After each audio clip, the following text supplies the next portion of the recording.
Okay, what if every single thought, every feeling, even just a stray desire you had, could instantly become real? Today, we're going to get into a story that explores exactly that. A world where our inner lives have the power to literally shape reality, for better and for worse. So the story kicks off with this really fascinating idea, right? It's from a father to his son, Evan. He basically says that in our dreams, that's where we get to experience our true potential. But that immediately raises a huge question, doesn't it? If we have this incredible power, why on earth is it kept in check when we're awake? And that leads us right into the core premise of this whole story. It's the idea that our thoughts, well, they aren't just little electrical signals firing off in our brain. They're actually a really powerful form of creative energy. So the central idea here is a real paradox. The theory goes that the universe wants to give us total creative freedom, but it's forced to put limits on that power to protect us from ourselves, to stop us from manifesting our worst impulses and causing damage that we can never undo. I mean, just imagine if every fleeting moment of anger became a physical reality.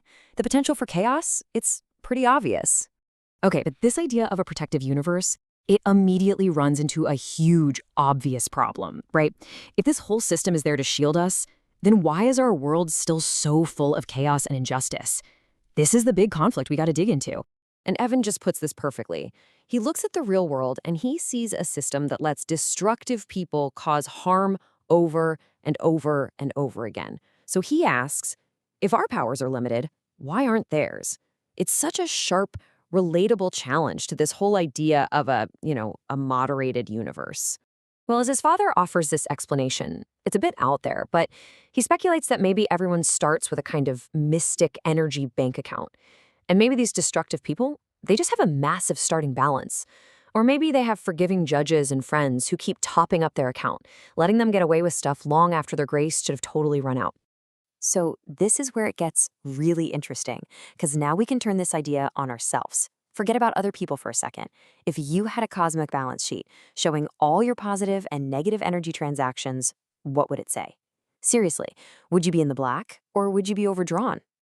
Okay, to make this all a bit less abstract, the father introduces a thought experiment.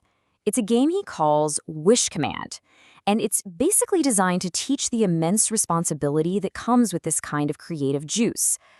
Now, the game has three simple, but honestly terrifying rules. Rule 1, a wish needs mutual agreement. Both people have to be on board. Rule 2, and this is the big one, whatever you create is permanent. No takebacks, no do-overs. And Rule 3, you have to consult your inner guide, what he calls a Crystic Conscience, to help you avoid making a catastrophic mistake.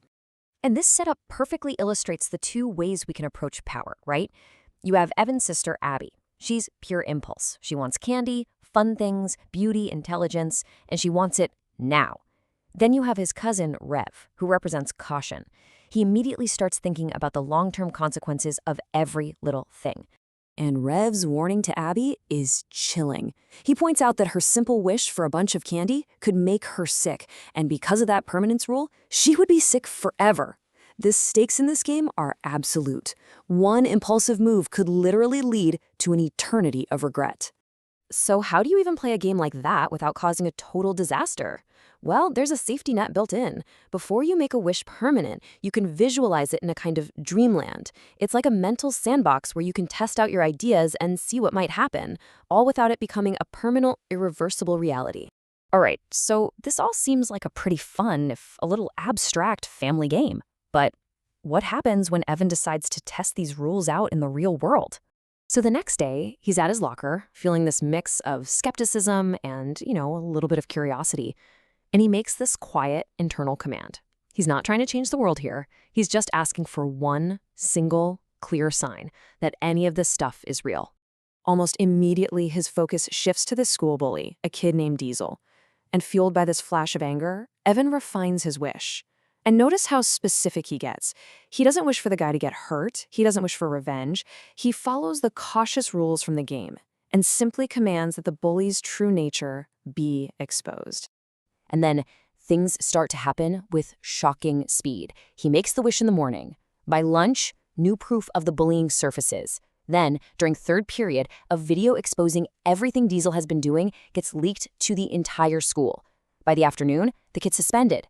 The connection, it's just way too direct to be a coincidence. Yeah, the sign Evan asked for? It wasn't a whisper, it was a thunderclap. Someone, somehow, stitched together security footage with incriminating group chat messages and just blasted it out for everyone to see. It was the absolute perfect, undeniable exposure that he wished for. And this intercom call, that's the moment of truth. The wish he made silently in the morning has now become a very public consequence. The bully's mask has slipped, exactly like Evan commanded. And the system, which had been ignoring the problem, is now forced to act. So, as you can imagine, this whole experience just fundamentally changes how Evan sees the world. And it leads him to this really profound realization about the nature of reality itself. And here's Evan's big takeaway.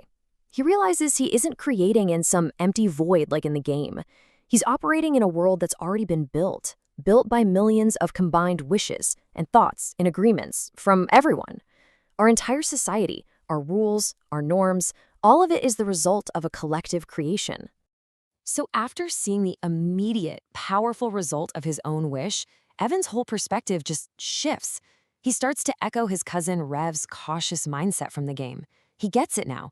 This power is real, and it demands a ton of care and wisdom.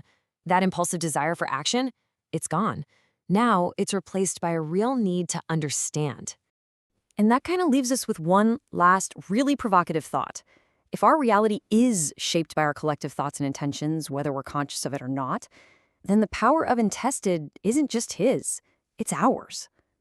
So the question isn't just what he created that one day. The real question is, what are you creating right now?